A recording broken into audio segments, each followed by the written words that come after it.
Hey, good afternoon, everybody. Welcome to the live cast. Hey, I'm really excited about the fact that my book launched this week, and I want to thank all of you that have purchased it and have left reviews for it. I really, really appreciate that. We launched the book on the book, of course, being Winning Digital Customers: The Antidote to Excellence. I should have had a graphic ready for that. Didn't think of it. Sorry about that.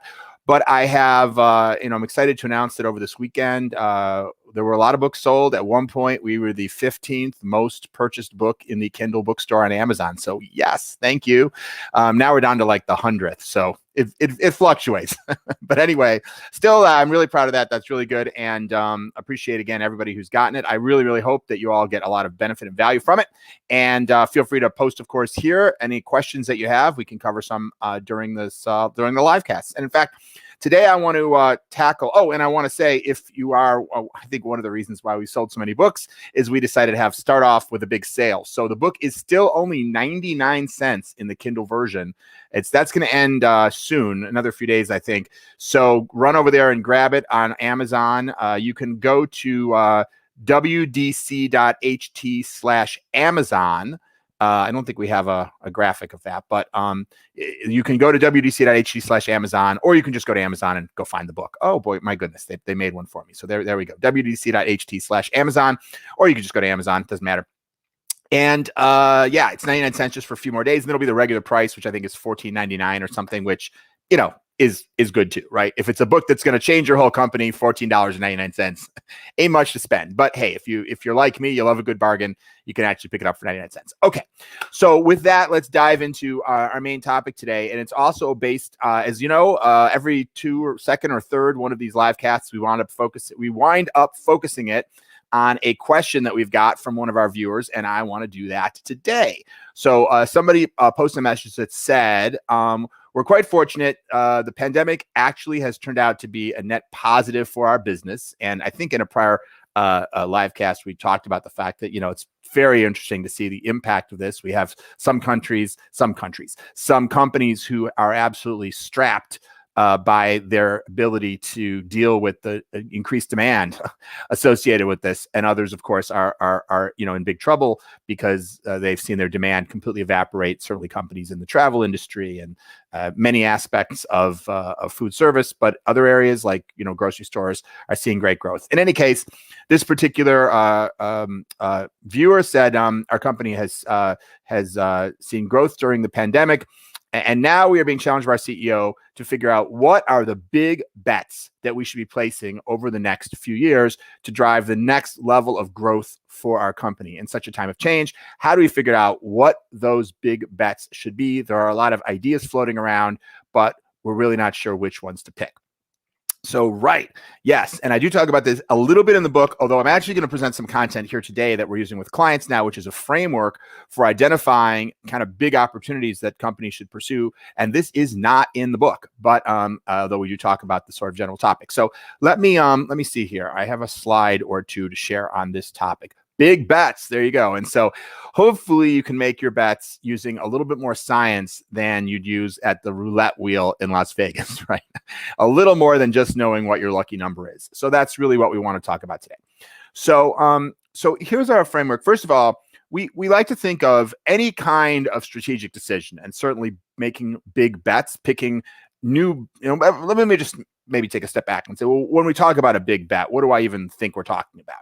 Usually it's either some kind of new product that you want to bring to market, or a new market that you want to enter, such as a new country or a region of the world, a new type of customer that you want to go after. It could be a new method that you want to use to distribute your products. Like, for example, if you're not selling online, that would be one. Most companies are, but maybe it's a new, maybe you're not selling through third-party retailers, and now you want to move into that, or whatever it may be.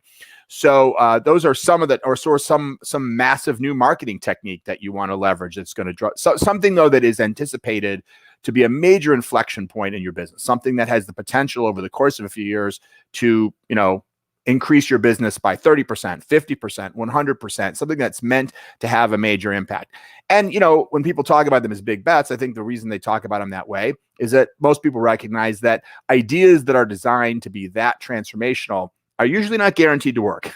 Usually you need to come up with a variety of them and test them out and try them in different ways to find what's really going to drive that level of growth. If you have an idea for a little improvement, sometimes you can fairly predictably say, yeah, I think if we improve this one small thing, it won't cost much, and we should improve things and get a little bit of a return. But if you're talking about a brand visionary new thing you want to do, then, you know, sometimes it's going to be a game changer, and sometimes it's going to turn out not to have really been the right idea. So that's what we mean when we talk about going after and really picking a big bets. And of course, that means why picking what you're going to go after is key. You know, in the book we talk about the 3 reasons products fail, and one of them is the wrong value proposition. And now there are two other reasons, right, that we talk about in the book. One is failure to execute, and one of them is lack of awareness. So having the right idea is not enough, right? You have to execute it, and you have to market it. Essentially, you have to gain awareness. But nevertheless, obviously, if you have the wrong idea, then no matter how effectively you execute it and no matter how effectively you market it, it's probably not going to be super successful. So to the question now of that was being asked here. So how do we pick? How do we know what to go after? This is how we think about it. First of all, any key decision that you're going to make as a business, we think there's 4 key criteria to really making good decisions. The first is outcomes. Now, maybe this is hyper obvious, but as obvious as it may be, I see lots of cases where we go into a client and they're trying to make a critical decision, and we say, well, what's really important? What's the ultimate outcome here? And we all of a sudden realize that there's a bunch of different answers. For example, we want to generate more revenue. Well, but we also want to generate more profit. And we also want to generate greater levels of customer satisfaction, better word of mouth, better customer loyalty. We want to increase the valuation of our company, make our investors feel that, you know, there's greater likelihood of future earnings, you know, et cetera, right? Well, these are theoretically complementary, which is to say, if you have a great product, you may achieve all of these things, but they're not the same outcome. For example, if your goal is to generate EBITDA, if your goal is to generate profit, then, you know, over what period of time? And of course, if you have a big idea that potentially could generate hundreds of millions of dollars in revenue, but in the first few years is likely not be profitable. And of course, many major new transformational big ideas, such as Amazon or Uber or, you know, or Facebook or Google, were not profitable for quite a long time. So if their goal has been to be profitable within 18 months, they failed at that goal. Versus if your goal is to just build an audience, which is what many companies that are very successful digitally today started off by saying, we're not concerned about revenue or profit. We're just going to build an audience. Now, I'm not here to tell you that's the right goal for you, but all I'm saying is you better know what you're trying to accomplish, because ultimately you're going to make decisions that are targeted towards helping you achieve that outcome. Now, of course, part of the reason we call this a big bet is that we're not actually sure. We're never going to be absolutely 100% sure that whatever we pick will achieve the outcome. But if we don't even know what the outcome is, it's like sitting down in Las Vegas at a table where they're playing a card game and putting $100,000 down, but you don't actually know how to play the game, right? You don't know how to win or lose at blackjack. You don't know that you have to get as close to 21 without going over. If you don't know that, how are you going to win at blackjack? You're never going to win. So unless you're just crazy lucky, right? So that's the first thing, is to just really know what we're after. And if the answer is all of the above, then you need to say, but what's most important? What are our business objectives over the next few years?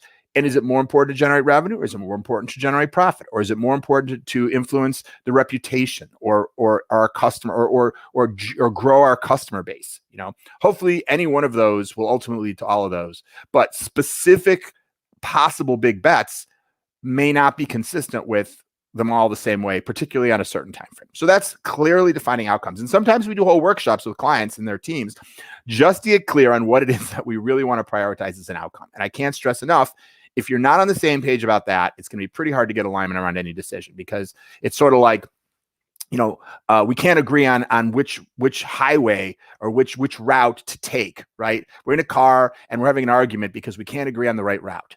Well, if you're trying to go to Los Angeles and I'm trying to go to Miami, well, of course we're not going to agree on the right route.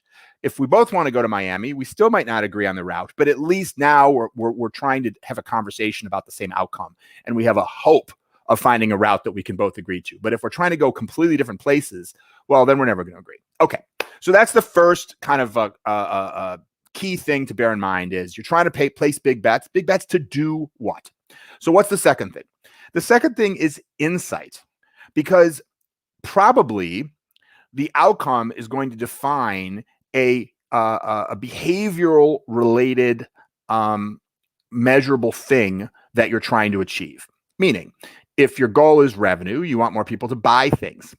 That's behavioral. If your goal is customer satisfaction, or if your goal is to, grow the number of customers, whatever it is, there's something that you need. If your goal is to increase your share price, that's behavioral, right? You need investors. You need analysts to say your company's worth more money. You need investors to try to decide to put more money in. So if you're going to be trying to drive behavior, you have to have some good insight into the people whose behavior you're trying to drive. And there may be other factors you need to bear in mind as well, right? If your outcome is to, grow into a new market, right? Your goal is to, maybe expand geographically to more countries in Europe. You need to know some things about those markets, right? And are U.S. companies allowed to invest there? Are there costs? How long does it take? What's the marketplace like? What's the currency condition? Whatever it may be. So, of course, depending on what you're trying to accomplish, the nature of insight is going to be different. But if we try to make decisions without the right information, it's like putting on a blindfold and trying to hit a dart at a target. If we try to make decisions without outcomes, we haven't even put the target on the wall, right? But if we've put the target on the wall, but then we don't really have the information that we need to know how to throw the dart to hit the target. So that's how I think about insight. And then the next is speed with agility. So these days, one things that we often say is, it's better to have a wrong decision fast than a right decision that takes too long.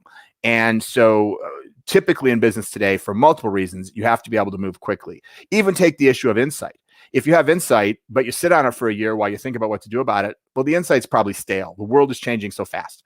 So you need to be able to move quickly. And you also need to be able to be agile in the sense that new information can come at you anytime. You need to be able to change. So, I'm going to show you our 7-step process in a moment. And some people look at that 7-step process and be like, oh my God, I don't have this time to go through all those steps. I got to move quickly.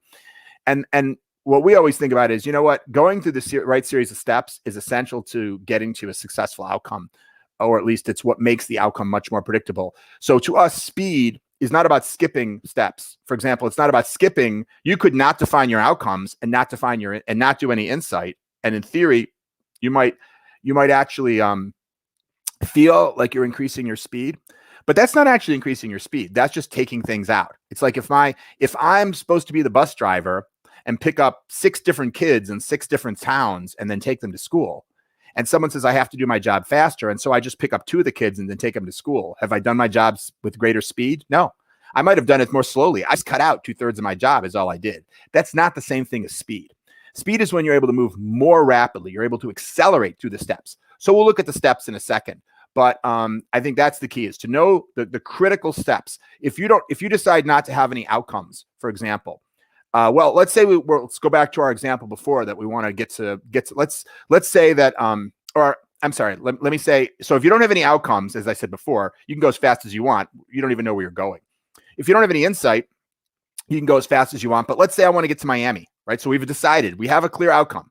We want to go to Miami. But I don't want to take the time to look on a map or use my GPS. I'm in too much of a hurry, man. I got to get to Miami. So I just get in my car and I just floor it. I don't worry about which street, which road, well, am I going to get to my outcome? Probably not, right? Again, only if I'm super lucky. So I could be going the opposite direction of my outcome. So again, speed is about moving quickly through the key steps. It's not about skipping steps. Okay. And then the last is alignment. Because rarely can a major strategic decision at a company, like a big bet, be accomplished by one person who just sits there, makes a decision, and gets it done. Almost always, when we're talking about enterprises or even small and medium-sized businesses, frankly, we're talking about things that have to be done by teams. And if teams are all on the same page, when they're rowing together, when everyone agrees on the outcome, when everyone shares the same insight, when everyone has the same commitment to speed and agility, when everyone believes in the result and sees that it's going to be good for the company and good for them, they're bought into the mission, then you get an alignment of everybody, the old cliche of, is everyone rowing together or not? The boat's going to go way faster if everyone's rowing together. But sometimes we think we're in such a hurry, for example, we don't get everyone on board. We don't get everyone aligned. We just say, do this, do that. We're bringing this product to market or whatever. This is what I need you to do.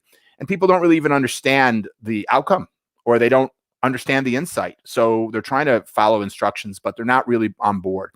And that's suboptimized is getting where you want to go. So anyway, to accomplish kind of a accuracy of aim and speed, it's outcomes, insight, speed, and alignment. Outcomes is really your aim, or I should say outcomes is really knowing where you want to go. Insight is kind of your aim. Speed is how fast you want to go there. And alignment is everyone rowing together. Okay, so that's kind of the 4 components of strategic decision-making. Now, all that is background to say, so how do we go about the process of defining big bets? Now, you can probably already see how some of these things layer in. So this is a 7-step process. And, I want to stress that some people look at this and be like, oh, too much, too many steps. We're in a hurry, man. But the key is acceleration without skipping steps. For example, pole vaulting, right? Now, pole vaulting goes pretty fast. If you've ever watched a pole vaulter, it takes just about 6 or 7 seconds for a pole vaulter to run, plant the pole, and vault over the pole. But there are 13 discrete steps to pole vaulting, and they all happen in just something like 6 seconds. So if you skip any of the key steps, if you don't plant your feet correctly at the beginning, if you don't grip the pole correctly, if you don't plant the pole in the ground correctly, if you don't lift yourself up correctly, if you don't let go of the pole at the proper moment correctly, there's no way that you're going to get over that. Well, that thing. What's the thing? A bar? Whatever the thing is that you vault over, right? Clearly, I'm not a pole vaulter, but I know enough about pole vaulting to say that you cannot be a better pole vaulter by skipping the steps. It's by moving quickly. But speed helps you get over the bar, right? If you go through those steps too slowly when you're pole vaulting, you're also never going to get over the bar, right? You're going to walk up, you're going to put the pole in the ground, and you're just not even going to go up because you need speed. You need speed to carry over the bar, but you also have to follow the steps. Okay. So now you're going to see some similarities and some differences because this is kind of break into the next level of detail. So the first thing you need to do, as we talked about before, is outcomes. I'm not going to really go into that a lot more, but just as I said before, and these little things below just give you a little more detail on each of these things.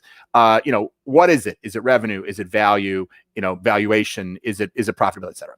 Then the next thing when you're looking for big bets is define the opportunity space. You remember I said at the beginning how what is a big bet? Well, it could be a new way to market yourself. It could be a new distribution channel. It could be a new product. It could be a new geographic market, any of these types of things or more.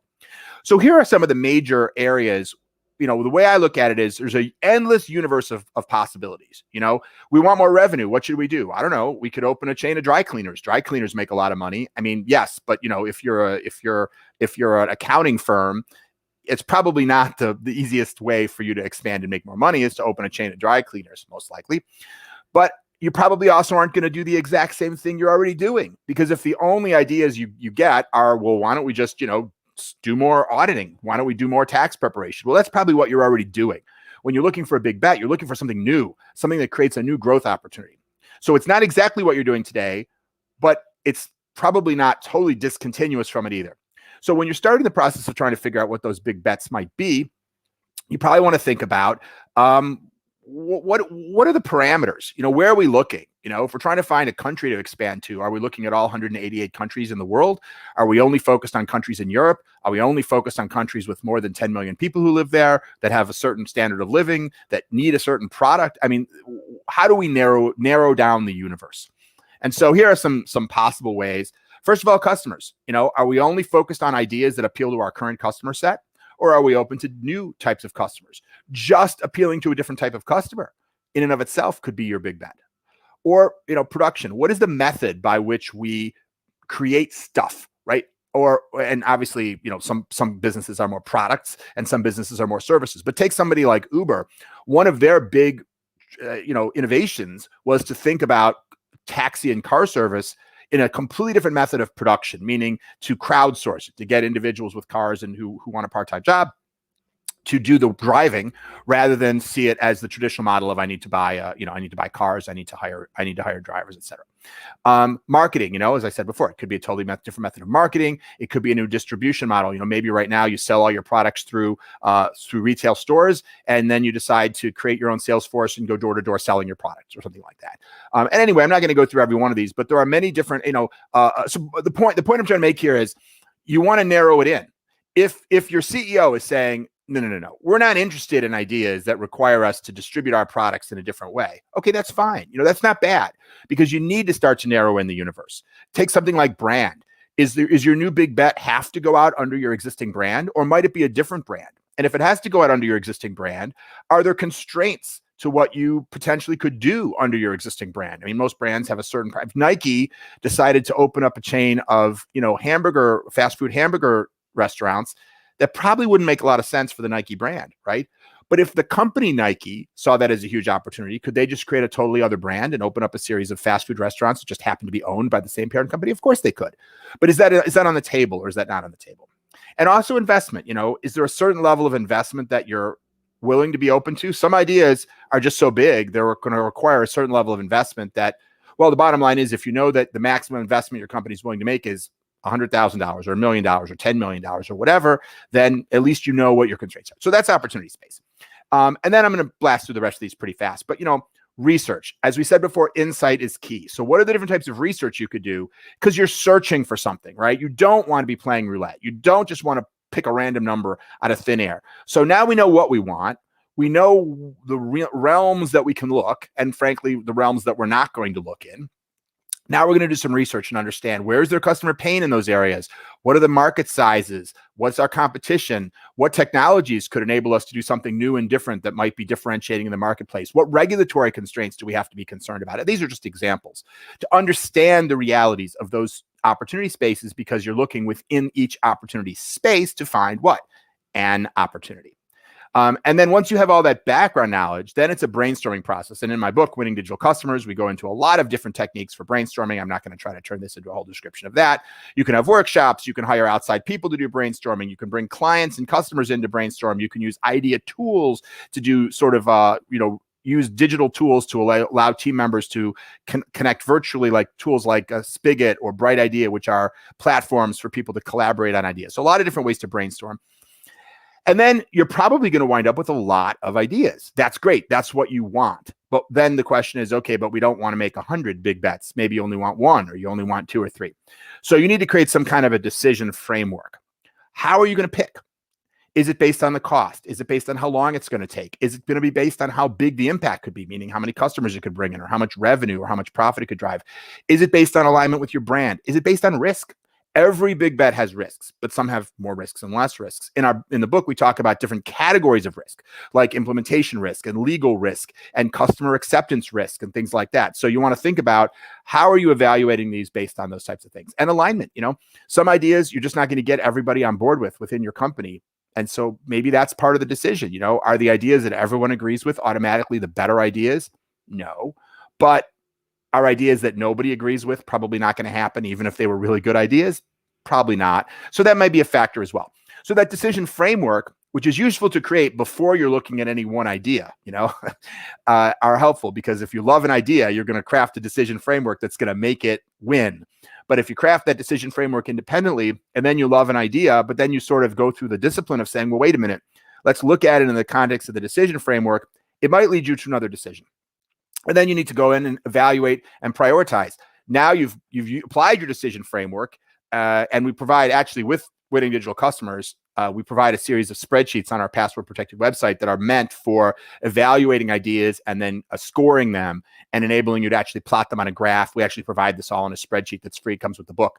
Not that you need it. You can just do this. You don't need it. But if you want it, you can do that. But once you have that information, you don't want to use your decision framework and make your decisions just based on sorting in a spreadsheet. That's not the intention. The idea is to use something like that to help you think through an evaluation and prioritization process.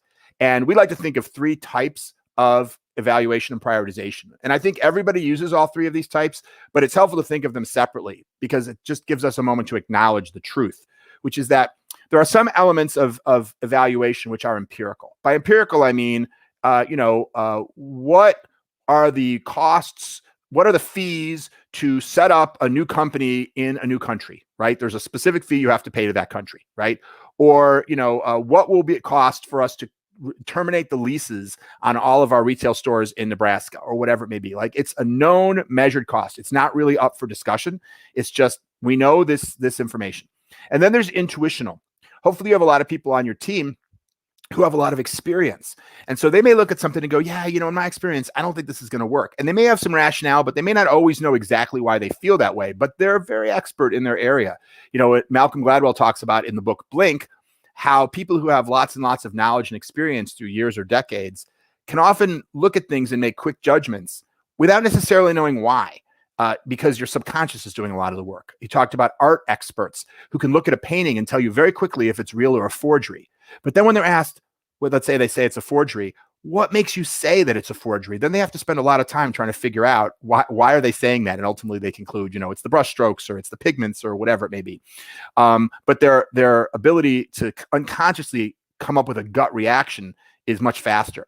So value the intuitions of your experienced executives, but just recognize that that's different from empirical. And of course, our intuitions can sometimes be wrong. And then lastly is preferential. That's when you say to someone, maybe who isn't an expert, but just goes, I just like this better. I like blue better than red.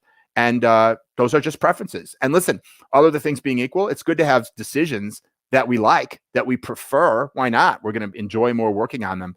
But let's just distinguish between decisions that are driven that way versus those that are intuition or those that are actually empirical. If we're trying to decide what color the logo should be and we do a detailed study with hundreds of customers and conclude that we'll sell more stuff if we make our logo green, that's empirical. If I bring in a design expert who's designed hundreds of logos and he says he thinks that the logo will be more effective if it's green, that's intuitional. And if I just show it to my mom and she goes, oh, green, that's a pretty color, that's preferential. So that's a value and preference. And then lastly, you want to do some sort of pilots and stage gates. You don't want to just say, great, we've decided on this idea. We're going to put $100 million into it and hope it's successful. You want to think about a stage gate process, which means you say, okay, well, the first thing we're going to do is we're going to build a rough prototype and we're going to test it with 20 users. And if that's successful, we're going to pick one city and we're going to start selling it in 2 stores and we're going to see how well it sells. And if that's successful, then we're going to go to the next thing and the next thing. And then all the way up to, we're going to do a Super Bowl ad and we're going to make sure there's one in every house. Now, you don't have to have the entire 10-year success plan for your product or whatever it is mapped out before you start piloting something. But you want to think about it, what those stage gates are. So you can invest and you can bet as little as possible to keep the ball moving, because again, we want speed, and then have stage gates, which are basically decision points, go, no go points, right? If I say, well, I'm going to build a rough prototype and I'm going to spend $10,000 on it and I'm going to test it with 20 users, and I do that and I come back and they all hate the prototype, well, you probably shouldn't move it forward, right? That's not a good sign. And then you're going to have to decide, the 3 Ps, as we always say. Are you going to persist? Are you going to pivot? Or are you going to prune? And very often once you have, and that's not really what this video is about, but once you have your big bets, just bear in mind it should be an iterative process. And you may want to have, a number of them, because as you move through the process of essentially piloting them and going through your stage gates, probably many of them will get pruned. And some of them will get changed, which is what we mean by pivot. And some of them, may be a fairly straight path and you move forward and actually it was an awesome idea and it works out great. So that is the process that we follow ourselves with clients. And hopefully that answers, whoever asked that question is probably like, oh, that's way more information than I was hoping for. I just wanted a one-line answer. How do I know? It's like one of those tests where they say, always guess C, Sorry, I couldn't give you an always guess C kind of answer here, but anyway, I hope that a model like that is useful to you. If you're sitting there in the same situation, at least that gives you a framework to attack the problem. And of course, if we can be of help to you, this is sort of what I do every day, all day long, as a consultant with different companies. But not that you necessarily need to work with me or my team, but simply to take these types of frameworks, work on them with your own teams and apply them to the challenges that you have. And hopefully that will lead you to an optimized decision-making process for your own big bets. And with that is our live cast for today. I hope that's been helpful and useful. As always, feel free. I just realized because I was in my slides, I didn't even look at if you guys were asking questions while I was talking. So I'm super sorry about that. But I will try to look and see if you had questions. That's the problem with my live cast platforms. Once I go into the slides, I can't actually see the questions. But in any case, I know we've got people on LinkedIn, we've got people on Facebook, and we've got people on YouTube all logged in right now. So we will check your questions and we'll either get back to you one-on-one or we'll address your questions in a future live cast. Because good Lord, we just did 30 minutes or almost answering the question of one person. So, and if you have another question that's unrelated to this, absolutely, feel free to send it on in and we will get to it if it seems like something that would be interesting to everybody. And lastly, I just want to again remind you, my book, Winning Digital Customers, The Antidote to Irrelevance. the content of today's webinar is not in the book. This is bonus content, but there's a lot of content relevant to anybody who's trying to launch new products or improve businesses in this digital age. You can get to the book for only 99 cents for the Kindle book for the next few days at wdc.ht/Amazon. That's just a short link. You can also just go to Amazon and search for my name, Tiersky, or search for Winning Digital Customers. It will come right up. And if you want to read the first chapter for free, I think you could actually do that on Amazon as well now, but by clicking the Look Inside feature. But you can also go to wdc.ht/free chapter and give us your email address. We will send you a PDF that is also the first chapter. That's another way to check it out. So hopefully you do that. Hope you enjoy the book. Hope you've enjoyed this live cast. Send in your questions, and I will see you next time.